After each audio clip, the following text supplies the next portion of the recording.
بني الإسلام على خمسة أركان في الدين صوم وصلاة وزكاة حج والشهادتين شهادة أن لا إله إلا الله وأن محمد رسول الله إقامة الصلاة إيتاء الزكاة وصوم رمضان وحج البيت من استطاع إليه سبيلا شهادة أن لا إله إلا الله وأن محمد رسول الله لا أعبد في الكون إلا الله ورسولي للبشر هدى.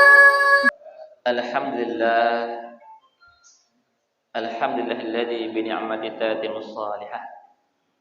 أشهد أن لا إله إلا الله وأشهد أن سيدنا محمدا عبده ورسوله لا نبي ولا رسول بعده. اللهم صل وسلم وبارك على هذا النبي الكريم نبينا محمد وعلى آله وأصحابه أجمعين. رب اشرح لي صدري ويسر لي أمري واحلل عقدة من لساني yafqahu qawli amma ba'd. Ini rumah Quran, Pak. Santrinya mana, Pak? Bapak ini santrinya bukan? Santri juga. Santri juga. Masya Allah. Tadi saya rumah Quran As-Sunnah itu anak-anak kecil. Saya ini anak kecil juga dewasa. Masya Allah. Anak kecilnya di belakang, Ustaz. Anak kecil di belakang sedang belajar. Yang hadir di sini orang tua, wali santri atau santri juga. Santri. Masya Allah. Sebagian. Kalau di anak santri Ustaz Nabuat jadi Sama. Bangga saya Bapak Ibu sekalian. Ibunya tidak ada ya, Bapak-bapak sekalian. Bangga saya. Kenapa? Karena jarang orang sudah tua mau jadi santri. Alhamdulillah. Salah satu permasalahan terbesar umat Islam di Indonesia ini, ternyata Pak, setelah disurvei, walaupun kita ini 87% umat Islam di Indonesia, tapi ada sekitar setengahnya yang tidak bisa baca tulis Quran. Yang tidak bisa baca Quran. Itu ada hampir lebih dari setengahnya. Tapi tidak mau ngaku. Gitu ya. Tapi nggak mau ngaku. Apalagi ketika sudah, mohon maaf ya, sudah punya usia. Sudah berusia lanjut. Kenapa nggak mau ngaku? Karena malu. Apalagi anak-anak kita baru SD, sudah bisa Quran lancar, sudah hafal juz 30, ya. Bapaknya masih abatasah, ya. Jadi malu. Akhirnya kalau anak kita mah, Pak ngaji udah kamu sajalah, Bapak di rumah saja, ya. Itu kendala yang terjadi hari ini, Pak. Nah, ketika saya mendengar ada santri yang orang tua, keren, Pak. Tidak ada kata terlambat untuk belajar Quran, ya. Hilangkan jauh-jauh tuh, buang tuh gengsi, buang tuh rasa-rasa minder, jangan, ya. Kita harus bisa baca Quran sebelum kita mati, Pak. Ini penting. Tadi saya sampaikan di depan anak-anak kita, Al-Quran itu akan menjadi teman buat kita, Pak. Sahabat buat kita. Nanti Bapak meninggal dunia, masuk alam kubur, siapa yang menemani? Dulu Bapak ketika mau menikah dengan istri, pernah bilang gini nggak, Dek, abang cinta sama adek sehidup semati. Betul itu? Tidak. Mana ada orang cinta sehidup semati? Bapak mati dia mau nemani? Tidak, kawin lagi dia. Ya. Apalagi Bapak ditinggal mati istri, enggak mungkin ikut ke kubur kan? Bapak nikah lagi. Jadi enggak ada cinta sehidup semati, enggak ada. Tidak ada, Pak. Orang yang mau sama-sama dikubur enggak ada. Ya. Jadi siapa yang menemani kita? Kita punya istri, kita punya anak banyak. Apa ikut ke dalam kubur? Tidak. Punya harta banyak, Pak. Apa semua ikut dikubur? Tidak. Mobil kita banyak, Pak. Mobil kita banyak, Masya Allah, Pak. Tapi diantar ke kuburan pakai warna putih mobilnya, Pak. Ada sirinenya, Pak. Wiu, wiu, wiu, wiu, wiu. Gitu ya. Ya. Pakai keranda, masuk ke dalam kubur. Rumah kita luas sekali. Tapi nanti rumah kita akan pindah ke ukuran 2x1, Pak. Tipe 21. 2x1. Ya. Sempit, gelap. Tidak ada yang nemeni. Ya. Tapi kalau kita bersahabat dengan Quran, selama di dunia kita bercengkrama dengan Al-Quran, maksudnya apa? Kita baca, kita pelajari, tadabburi, tafakuri, hafalkan, dan amalkan, kita akan menjadi ashabul Quran, maka Quran akan menemani kita. Dimulai, di start dari alam kubur, Pak. Ya, nanti Bapak masuk alam kubur, saya, Bapak semua masuk alam kubur ya. kita harus diam dulu di sana Pak, di alam kubur, nggak langsung nanti kiamat, nggak. Tunggu kiamat, bisa setahun lagi, bisa 2 tahun lagi, bisa 1000 tahun lagi, tergantung kapan kiamatnya. Wallahu alam bisawab, nggak ada yang tahu. Nah, sepanjang itulah di alam kubur kita butuh teman, dan satu-satunya teman yang bisa menemani kita itu adalah Al-Quran dan juga amal soleh kita. Ya. Makanya dari sekarang Pak, dan ada kata terlambat untuk bisa baca Quran. Penting minimal baca Quran, minimal bisa baca Quran. Jangan baca Latinnya ya Pak ya. Suka salah kalau baca Latin. Bapak baca malam Jumat Yasin, kan tulisannya Yasin. Yasin, Pak. Dengan Yasin enggak ada itu ya. Jadi kalau baca Quran pakai Latinnya itu suka ngaco. Jadi belajar baca Quran. Ya, ini Masya Allah ya, senang ya teman-teman semua, Bapak sekalian. Ini sebuah kebanggaan buat saya bertemu dengan para santri senior.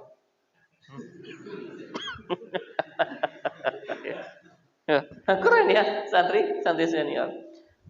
Bapak sekalian, Masya Allah.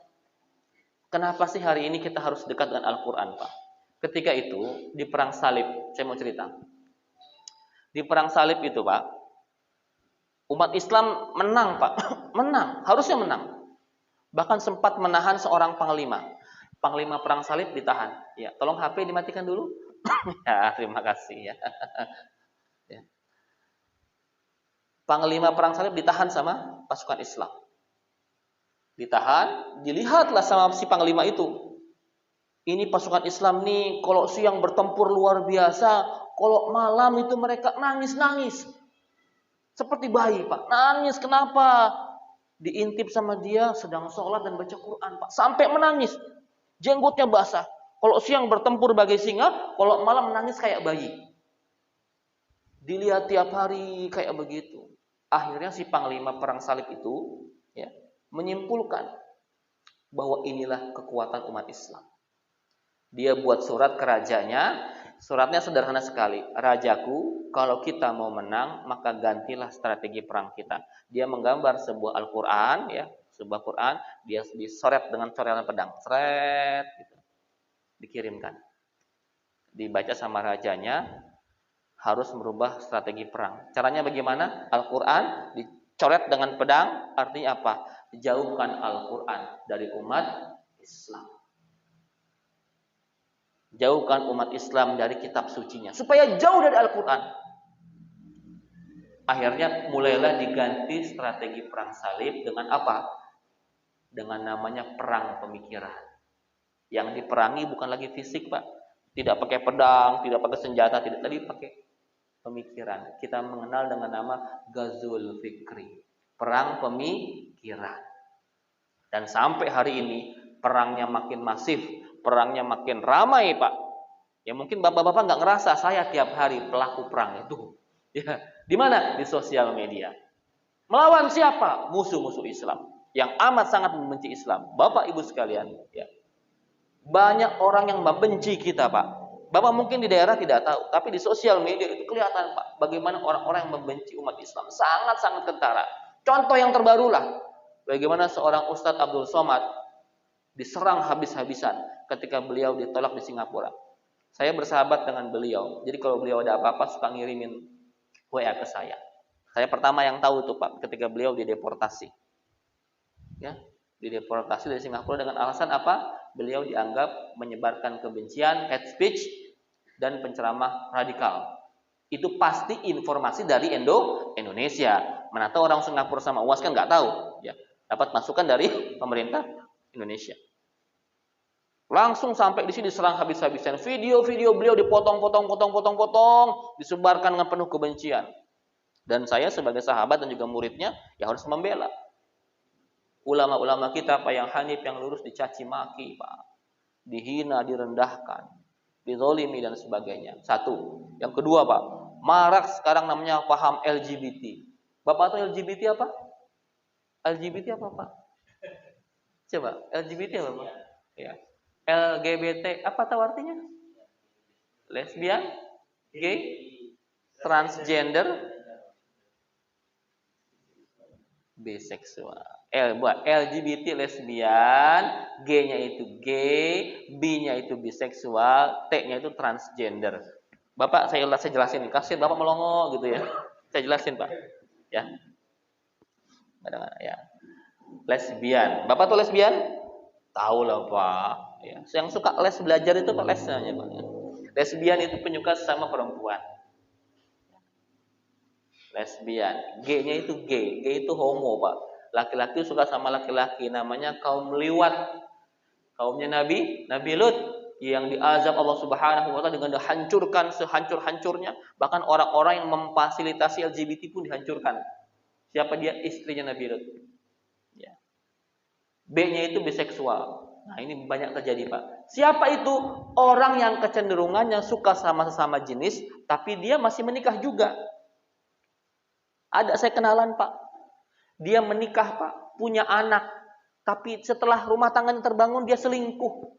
Selingkuhnya mending sama perempuan, selingkuhnya sama laki-laki. Pak, laki-laki selingkuh sama laki-laki. Ternyata dia itu hermaprodit, Pak. Tahu nggak? Kayak cacing. Suka sana sini, ACDC gitu. Namanya biseksual. Yang T-nya itu transgender. Apa itu? Kita menyebutnya banci, bencong, Pak, bencong. Ya, tahu ya? Tahu ya? Apa bahasa di sini apa namanya? Kalau bencong itu? Calabai. Wah. Terima kasih, Pak. Saya ada perbendaharaan kosakata baru. Calabai. Betul ya? Enggak salah ya? Calabai, betul ya? Calabai. Calabai itu bencong gitu ya? Banci ya? Calabai. Baik. Calabai. Terima kasih. Calabai. Ya, oke. Ya, saya tadi sudah belajar kodong. Oh, saya tahu kodong, Pak. Kodong itu prihatin gitu ya. Kodong, apalagi tadi itu. Oh, kalau beleng-beleng sudah tahu lama saya beleng-beleng itu. Dasar hati itu kerjaan itu. Banyak tadi perbendaharaan kata-kata baru, cuman agak lupa. Saya masih agak lebih lama di Sulawesi ini, Pak, biar lebih akrab ya.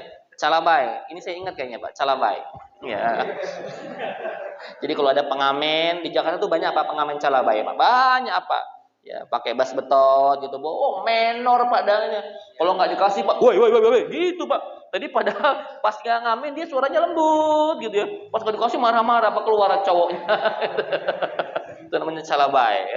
Oke, Pak. LGBT ini marak, Pak. Dulu kita kalau punya anak perempuan khawatir ya, Pak ya. Deg-degan.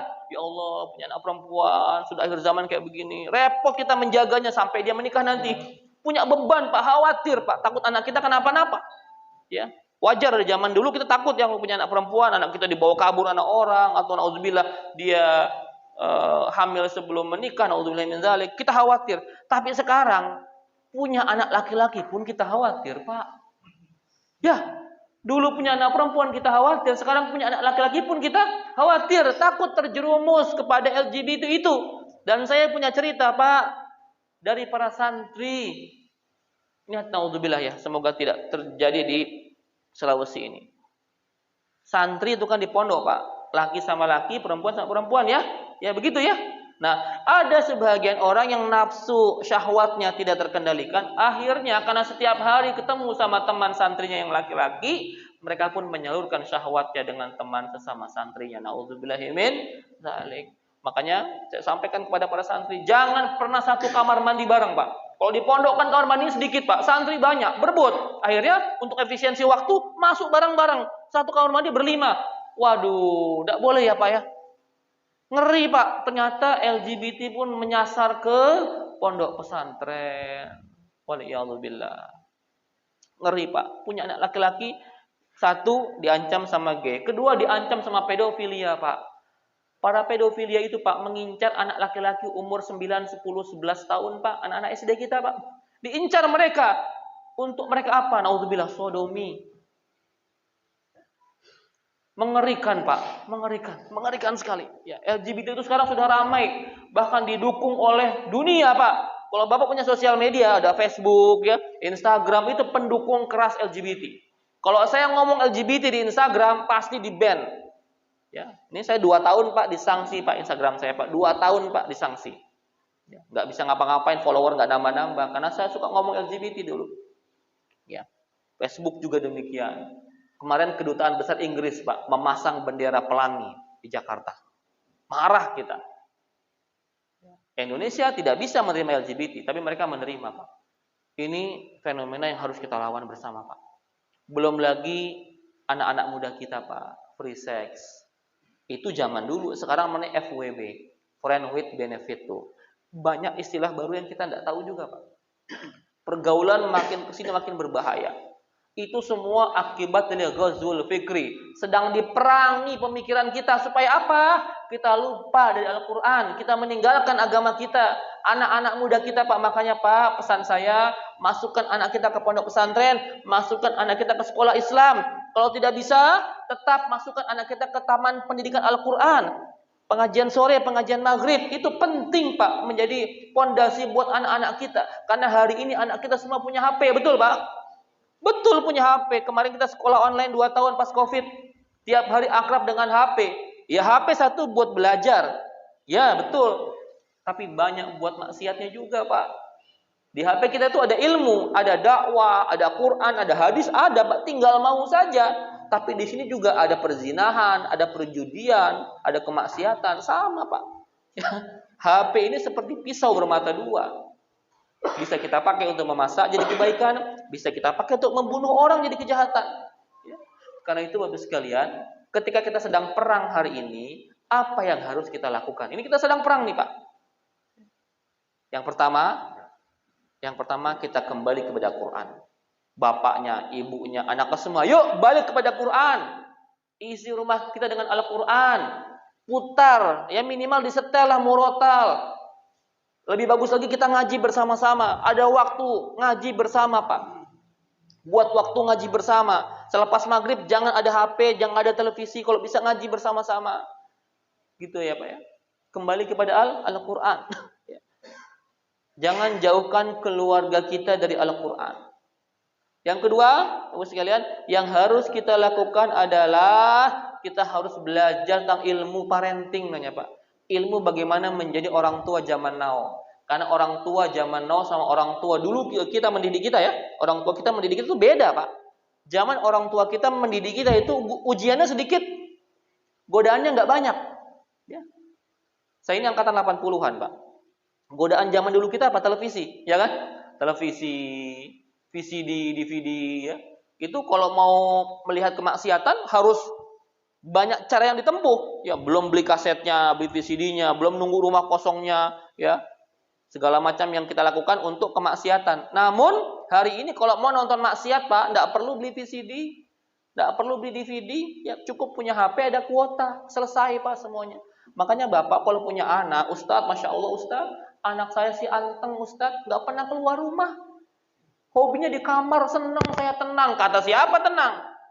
Justru dia di kamar mengunci diri, pegang HP, ada kuota, selesai, Pak. Di situ dia bisa ngapa-ngapain. Hati-hati dengan HP anak Anda. Jadi bagaimana sebagai orang tua? Sesekali dirazia HP-nya, ya. Emang polisi aja yang suka ngerazia. Bapak pun razia lah. Dicek itu HP-nya ada apa aja di anak kita. Cek galerinya, Pak. Ada foto apa aja di situ? Ya, jangan-jangan nggak ada foto bapak, foto ibu nggak ada. Yang ada foto orang semuanya. Gitu ya. Cek itu ada video apa saja di situ. Nauzubillahi min dzalik, semoga nggak ada yang aneh-aneh. Cek coba Instagramnya, ya, Facebooknya, Twitternya, TikToknya, siapa yang dia follow, apa yang dia tonton, itu penting, Pak, karena mempengaruhi pola pikir anak-anak kita.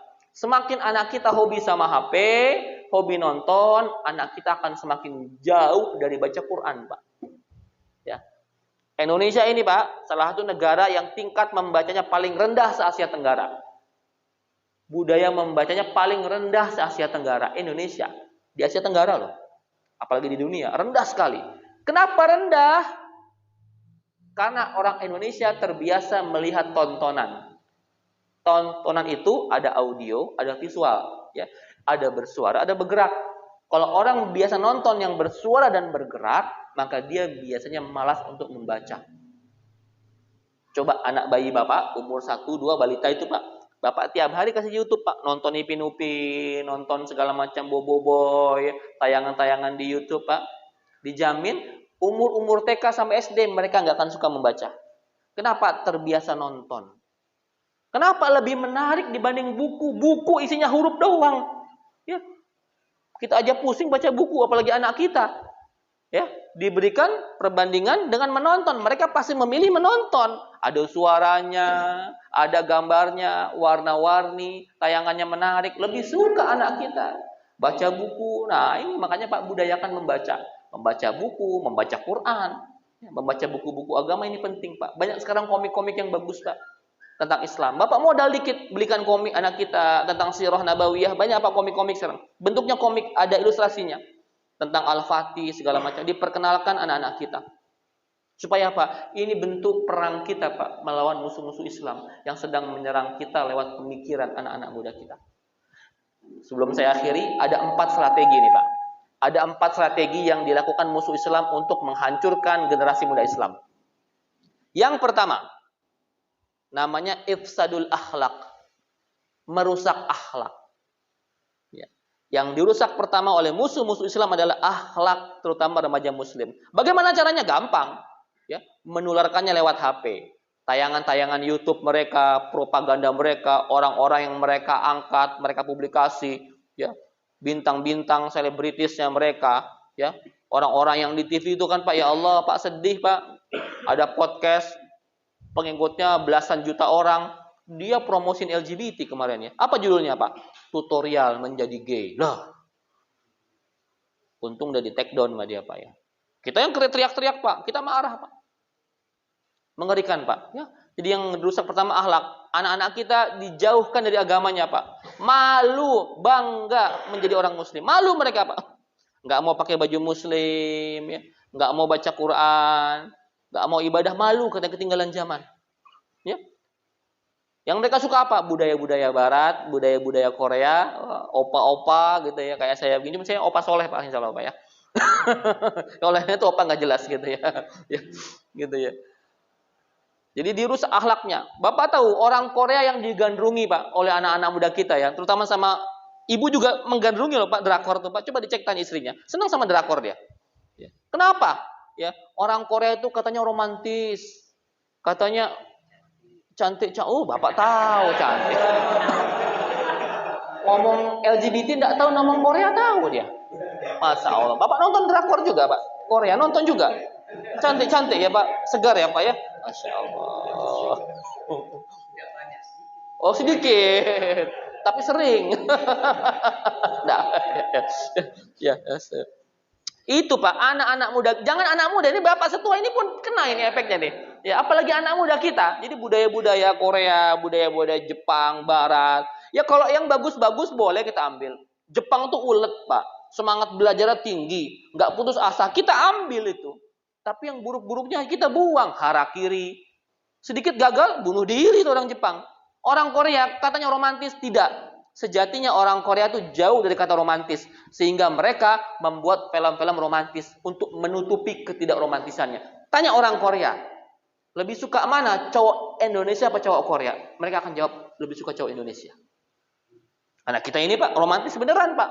Gentleman Pak. Orang Korea tidak begitu. Amerika, banyak film superhero. Ya, ada Spider-Man, Superman, Batman, Avengers. Ya, Doctor Strange kemarin tuh yang terbaru. Segala macam superhero diciptakan oleh Amerika. Untuk menutupi apa? Menutupi bahwa di sana kekurangan sosok pahlawan, Pak. Di Amerika nggak ada pahlawan. Akhirnya dibuatlah pahlawan-pahlawan fiktif, fiksi, khayalan, halusinasi. Dan di Amerika itu adalah negara dengan tingkat kriminal terbesar di dunia.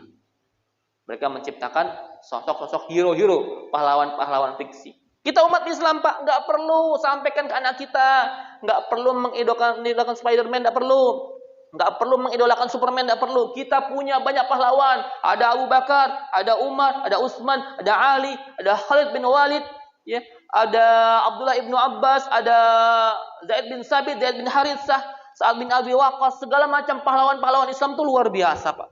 Itu yang harus kita kenalkan. Nah, ini pahlawannya asli ada. Ceritakan tentang perang-perang di zaman Rasulullah SAW. Itulah penting kita baca buku sirah. Itu nak Spider-Man itu musuhnya bohongan nak. Ya. Superman pun musuhnya bohongan. Tidak ada tuh semua fiktif. Ya. Jadi anak kita diracuni otaknya nih Pak. Dirusak akhlaknya. Yang kedua. Ya, tadi pertama ifsadul akhlak. Yang kedua apa? Tahtimul fikrah. Apa itu? dirusak pola pikirnya. Ini biasanya menyerang sama anak-anak muda kita. Pola pikir apa yang dirusak? Tidak perlu beragama.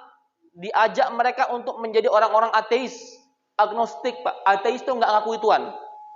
Yang disebarkan apa propagandanya? Nggak perlu punya agama lah. Yang penting kita hidupnya nggak ganggu orang lain. Itu yang punya agama itu ada Pak Haji, korupsi Al-Quran. Ya, di Kemenak tuh Pak, ada korupsi Al-Quran. Yang korupsinya Pak Haji, Pak. Ada ustadz ditangkap memperkosa 13 orang santri di Bandung, dihukum mati. Saya teriak-teriak tuh Pak. Kenapa itu menjelekkan nama ustadz yang lain Pak? Ya, dia punya boarding school, punya pesantren, memperkosa 13 orang santri. Gara-gara itu kita diserang semua Pak. Tuh lihat ustadz kayak begitu. Tuh lihat pondok pesantren kayak begitu. Kena semua kita Pak. Ya. Ini bahaya sekali Pak. Dirusak pemikiran supaya menjauhi agama. Yang penting sekarang hidup saya nggak mengganggu orang lain. Saya mau nggak sholat, saya mau nggak baca Quran, saya mau berzina, saya mau berjudi, nggak apa-apa. Yang penting kan saya nggak mengganggu orang lain. Itu namanya tahtimul fiqrah. Yang ketiga, idzabatus syakhsiyah. Apa itu? Merusak kepribadian. Tidak bangga menjadi seorang muslim. Anak-anak muda kita dijauhkan dari agamanya supaya mereka nggak bangga menjadi seorang muslim. Malu anak-anak muda kita. Pakai gamis, pakai koko. Malu Pak. Nenteng Quran malu. Beda sama agama lain Pak. Agama lain tuh Pak, kalau hari Minggu bangga mereka bawa kitab suci, ya. Masuk ke kendaraan umum, masuk ke mall nenteng kitab sucinya Pak. Masuk ke mall nenteng kitab sucinya, habis dari gereja katanya. Bangga mereka. Umat Islam mana? Ya. Yang terakhir, setelah akhlaknya dirusak, pikirannya dirusak, kepribadian dirusak, tinggal ar-ridha. Ar-ridha itu dijatuhkan akidahnya. Kalau akhlak sudah rusak, pikiran sudah rusak, nggak punya kepribadian, nggak bangga jadi seorang muslim, tinggal dijatuhkan akidahnya, dimurtadkan, selesai semua. Itulah 4 cara ghazwul fikri untuk menghancurkan generasi muda kita. Karena itu, Bapak sekalian, sebagai kepala rumah tangga, yuk kembalikan Al-Quran ke dalam rumah kita. Jangan kosongkan rumah kita dari Al-Quran. Penting Pak, penting. Ya, kalau Bapak nggak bisa ngaji, murotal dulu. Sebaiknya memang Bapak langsung yang ngaji, tilawatil Quran setiap malam, rutinkan baca Quran, Pak. Ya, minimal 1 lembar, 2 lembar tiap hari, Pak. Jangan pernah sehari pun Bapak tidak berinteraksi dengan Quran. Kenapa? Iqra'ul Quran, bacalah Al-Quran. Fa innahu ya'ti yaumal qiyamah. Nanti akan datang di hari kiamat, Pak. Syafi'an, nolongin kita. Menjadi syafaat buat kita, li ashabi, bagi para ashabul Quran. Ya Pak ya, jadi Bapak sudah cocok nih masuk rumah Quran As-Sunnah ini, bapaknya, anaknya, ibunya ada ibunya? Ada ya. Bapak, ibu, anak semua kompak masuk rumah Quran. Masya Allah. Ketika orang Islam sudah kuat dengan Qurannya, sudah melekat Qurannya, insya Allah Pak, kita akan kembali disegani. Hari ini kenapa umat Islam Pak dipandang remeh, dipandang sepele? Karena kita jauh dari Al-Quran. Yang mengamalkan Quran siapa? Bukan orang-orang Islam Pak. Orang-orang di luar Islam. Islam mengatur bagaimana hidup bersih, disiplin, teratur. Yang mengamalkan negara-negara kafir Pak. Di Kanada, di New Zealand. Ya. Kanada itu negeri kafir Pak. Tapi mereka negeri yang paling aman sekarang. Teman saya cerita, Ustadz kami pernah ketinggalan HP di Kanada. Ketinggalan di halte bis Pak. Ketinggalan HP di halte bis. Kalau di Wajo Pak, ketinggalan HP di halte, itu gimana kasusnya Pak? Innalillahi wa inna ilaihi raji'un. Jangan di halte, ketinggalan di masjid tempat wudu aja, innalillahi wa inna ilaihi raji'un. Ya, betul ya? Tertinggal di masjid ini HP selesai. Orang Kanada, orang kafir, HP-nya ketinggalan. Kebetulan dia orang Indonesia kan. Aduh, sudahlah. Namanya HP ketinggalan di halte, ya udah selesai, game over, udah habis dah. Udah pasrah dia, sudah ya udahlah, buang sial, hilang aja udah. Keesokan harinya dia ditelepon. Betulkah Bapak pemilik HP dengan nomor ini, Bapak HP-nya kami amankan sekarang, silakan Bapak datang ke kantor polisi ini. HP Bapak aman. Tuh, ternyata ada orang yang mengembalikan HP-nya ke kantor polisi. Tuh Pak, nemu HP, diserahkan ke kantor polisi. Orang kafir, orang Kanada. Orang Wajo, Muslim Wajo, nemu HP, Datang ke kantor terdekat. Pak, berapa nih harganya nih? Gitu ya. Dia jual. Pak, itu yang terjadi. Kita ini punya teori banyak, Pak. Quran itu kan tebel, Pak. Banyak teori di situ tentang akhlakul karimah, tapi yang menerapkannya orang-orang luar. Ini yang bahaya. Ya, yang menerapkan orang-orang bukan orang-orang Islam. Ya. Di New Zealand sekarang adalah negeri yang paling layak huni di dunia. Negeri yang paling layak huni, yang paling nyaman, Pak, katanya, Pak. Bersih, tertib, teratur. Ya. Masuk ke negara Islam, kotor, banyak sampah. Muslim itu, Pak. Muslim kan tahu jangan buang sampah sembarangan, apalagi di kali, ya. Bisa menghambat, bisa banjir dan sebagainya. Ini, Pak, kita tahu teori tapi lupa melaksanakan. Makanya sekarang selain kita amalkan, selain kita baca Quran, hafal Quran, juga kita amalkan, Pak. Pelan-pelan ibda binafsih, mulai dari diri kita sendiri.